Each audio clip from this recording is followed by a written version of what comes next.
오소서 성령님, 새로나게 하소서. 내 평화를 너희에게 준다. 안녕하세요. 안녕하세요. 우리 천년성체 친구들 안녕하세요. 평일미사 나오니까 어떻습니까? 난 죽을 것 같다, 힘들어서. 네, 아무도 없군요. 다행입니다. 천년성체 열심히 잘 준비하기 바랍니다. 자, 평화. 우리 천주교 신자들 예전에 설문조사 있을 때 성당에 나오는 이유 1위가 뭐냐면요, 마음의 평화를 얻기 위해서라는 그 이유가 그렇게 조사가 됐던 적도 있었습니다.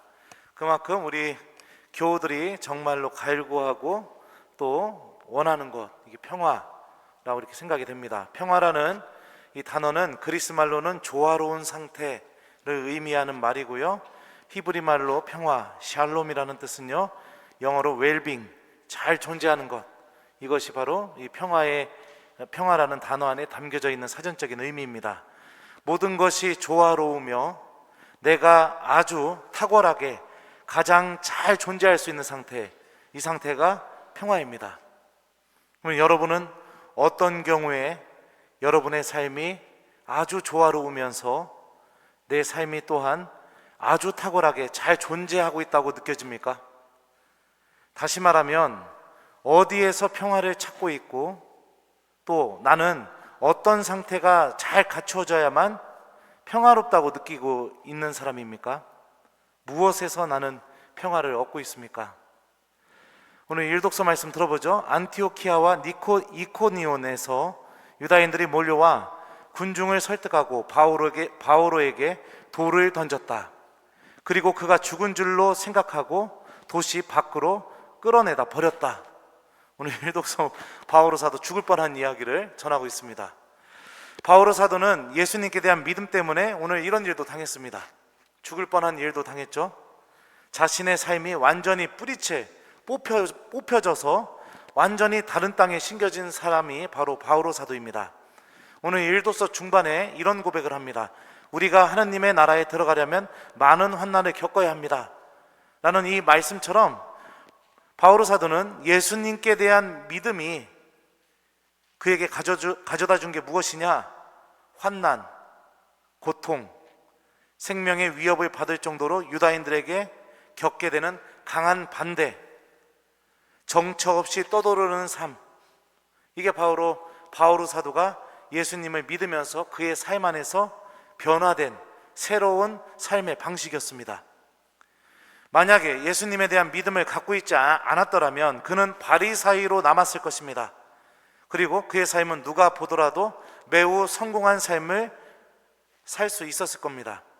먹고 사는 문제에 대한 걱정도 없었을 것이고 안정된 가정을 꾸릴 수 있었을 것이고 수많은 제자들이 자신에게 율법을 배우러 왔을 것이고 또 이로 인해서 많은 사람들에게 존경을 받는 삶을 살 수 있었을 겁니다. 배고프지도 않았을 것이고 돌 맞아서 죽을 위험에 놓이지도 않았을 것이고 정처 없이 예수님을 전하기 위해서 배를 타고 알지도 못하는 땅으로 끊임없이 그렇게 떠도는 삶을 살지도 않았을 것입니다. 매우 안정되고 매우 지속적이고 풍요로운 그런 벌이를 할 수 있는 직업이 있었고 또 누구에게나 존경받을 수 있는 사회적인 위치가 있었습니다. 그런데 바오로 사도는 고통과 환난, 반대와 거부, 생명의 위협에 대한 위험만 가득 차 있는 예수님에 대한 믿음을 선택합니다. 왜 선택했는가? 내가 안정적으로 살 수 있는 삶보다 이렇게 위험한 삶이지만 그래도 나에게 무엇인가 주는 게 있기 때문에 이 안정된 삶을 버리고 예수님께 대한 믿음의 삶을 선택하게 되죠. 그게 무엇인가? 오늘 일독서 후반부를 보십시오. 그들은 도착하자마자 교회 신자들을 불러 하나님께서 자기들과 함께 해주신 모든 일과 또 다른 민족들에게 믿음의 문을 열어주신 것을 보고하였다라고 사도행전의 저자는 적고 있습니다. 자, 환난과 고통 그리고 생명의 위험만 가득한 그런 거부가 있는 곳, 그런 삶 안에 누가 함께 있다고 지금 사도행전의 저자는 이야기하고 있습니까? 바로 하느님께서 함께 계시고 있다. 그리고 그 모든 일을 하느님께서 바오로 사도를 통해서 하고 계시다 라는 게 사도행전을 통해서 고백되고 있죠. 바오로가 선택한 예수님을 믿는 삶 안에는 하느님께서 함께 하시는 삶이 존재했습니다. 그리고 하느님께서 그를 통해 일하고 계시다는 것도 체험할 수 있는 삶이었고, 오늘 일독서 그 말씀 후반부에 보면 이랬죠. 하느님 은총에 맡겨졌다라고 하는데요, 하느님의 은총에 맡겨진 삶이기도 했습니다. 그래서 그는 자신이 그렇게 고통과 어려움을 겪음에도 불구하고 이제는 내가 사는 것이 아니라 그리스도께서 내 안에 사시는 것입니다 라고 갈라티아서에서 고백합니다. 그리고 나는 그리스도 때문에 모든 것을 잃었지만 그것들을 쓰레기로 여깁니다. 내가 그리스도를 얻고 그분 안에 있으려는 것입니다 라고 필리피서에서 고백합니다. 바오로 사도가 얻었던 삶은 무엇이냐? 하느님께서 내 안에 머무르시는 삶, 그리스도께서 내 안에 사시는 삶, 그리고 예수님이 어떤 분이신지 그분을 알아나가고 그리스도를 얻고 바오로 사도가 그리스도 안에 머무는 삶, 이게 바로 바오로 사도가 예수님을 믿으면서 얻게 된 영적인 가치들입니다. 바로 여기에 평화의 의미가 있습니다. 바오로 사도가 예수님으로부터 얻은 평화, 세상이 주는 것과는 다른 평화, 모든 것이 조화롭고 그가 아주 가장 탁월하게 잘 존재하면서 살 수 있는 평화, 그건 뭐냐?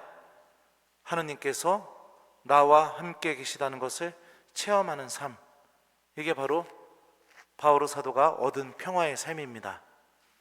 나는 너희에게 평화를 남기고 간다. 내 평화를 너희에게 준다.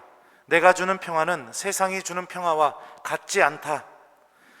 예수님께서 분명하게 말씀하십니다. 당신의 평화는 세상이 주는 평화와 같지 않습니다.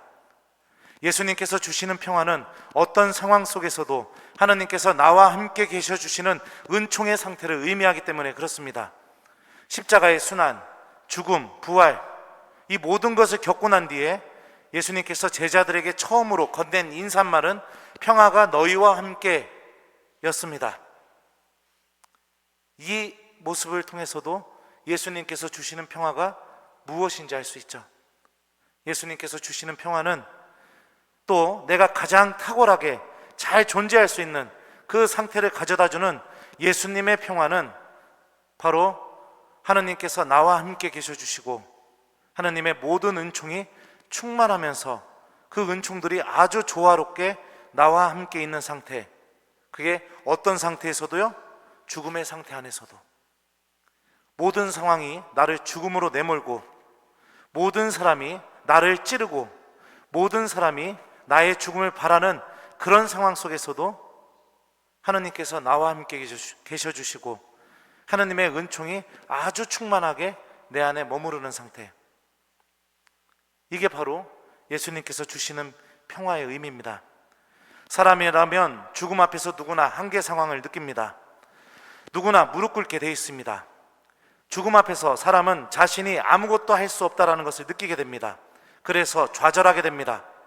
그리고 어떠한 자신이 힘을 갖고 있다 하더라도, 재물이든 권력이든 그 어떤 것을 갖고 있다 하더라도 죽음 앞에서 모든 사람은 공평하게 그 죽음을 피할 수 없고 두려워하고 겁내합니다.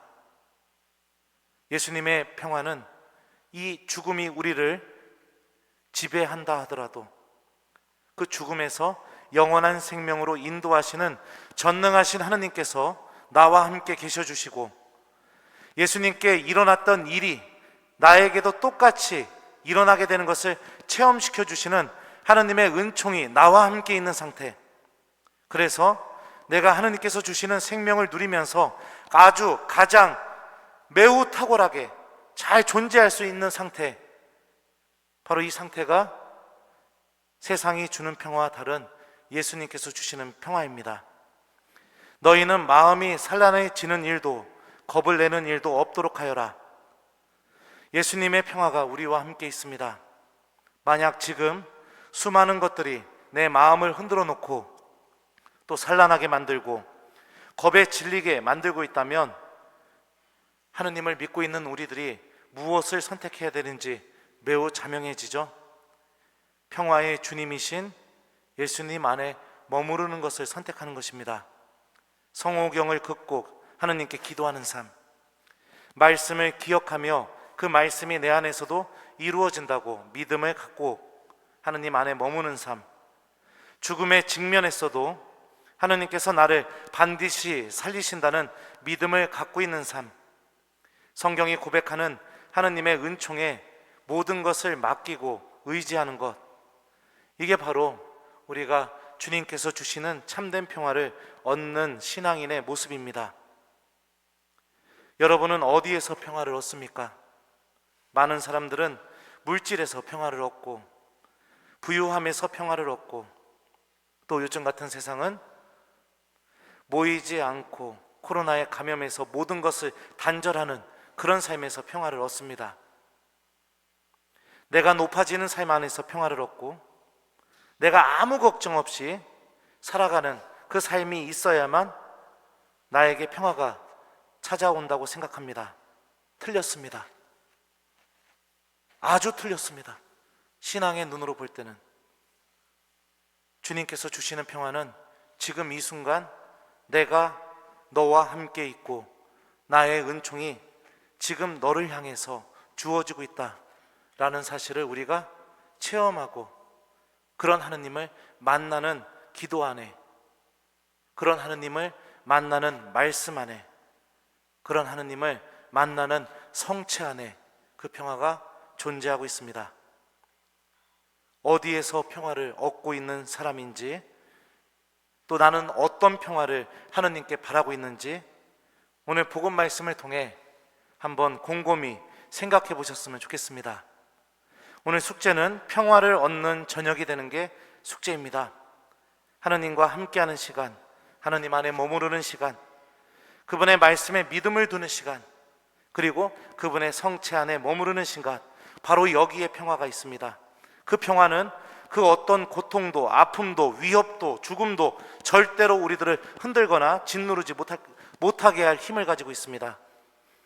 오늘 숙제는 예수님께 이런 평화를 청하기 위해 그분과 함께하는 시간, 곧 기도로 오늘 하루를 마무리하는 저녁이 되는 게 오늘 숙제입니다. 내 평화를 너희에게 준다. 아멘.